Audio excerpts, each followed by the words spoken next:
కొరింథీయులకు రాసిన 2వ పత్రిక 3వ అధ్యాయము. మమ్మును మేము తిరిగి మెప్పించుకొన మొదలు పెట్టుకొనుచున్నామా? కొందరికి కావలసినట్టు మీ యొద్దకైనను మీ యొద్ద నుండి అయినను సిఫారసు పత్రికలు మాకు అవసరమా?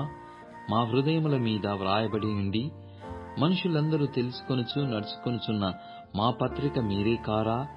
రాతి పలక మీద గాని సిరాతో గాని వ్రాయబడక మెత్తని హృదయములు అను పలక మీద జీవము గల దేవుని ఆత్మతో మా పరిచర్య మూలముగా వ్రాయబడిన క్రీస్తు పత్రికయే ఉన్నారని మీరు తేటపరచబడుచున్నారు.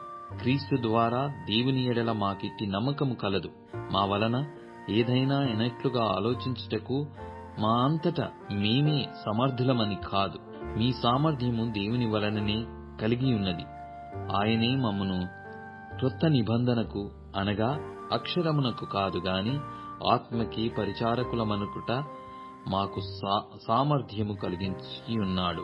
అక్షరము చంపును గాని ఆత్మ జీవింపచేయును.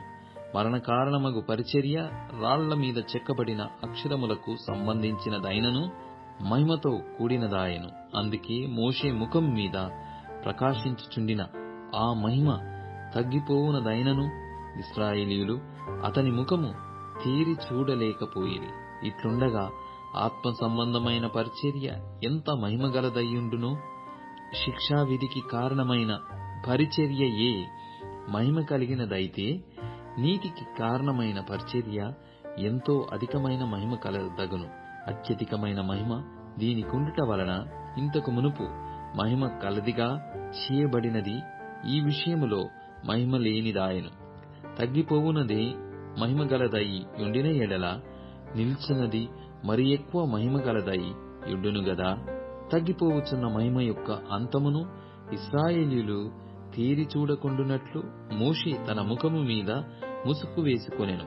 మేమట్లు చేయక ఇట్టి నిరీక్షణ గలవారమై బహుధైర్యముగా మాటలాడుచున్నాము. మరియు వారి మనస్సులు కఠినములాయెను గనుక నేటి వరకును పాత నిబంధన చదువుబడినప్పుడు అది క్రీస్తునందు కొట్టివేయబడెనని వారికి తీటపరచబడక ఆ ముసుకే నిలిచియున్నది. నేటి వరకును మోషే గ్రంథము వారు చదువునప్పుడెల్లా ముసుకు వారి హృదయముల మీదనున్నది గాని వారి హృదయము ప్రభువు వైపునకు ఎప్పుడు తిరుగునో అప్పుడు ముసుకు తీసివేయబడును. ప్రభువే ఆత్మ. ప్రభువు యొక్క ఆత్మ ఎక్కడ నుండునో అక్కడ స్వాతంత్ర్యము నుండును.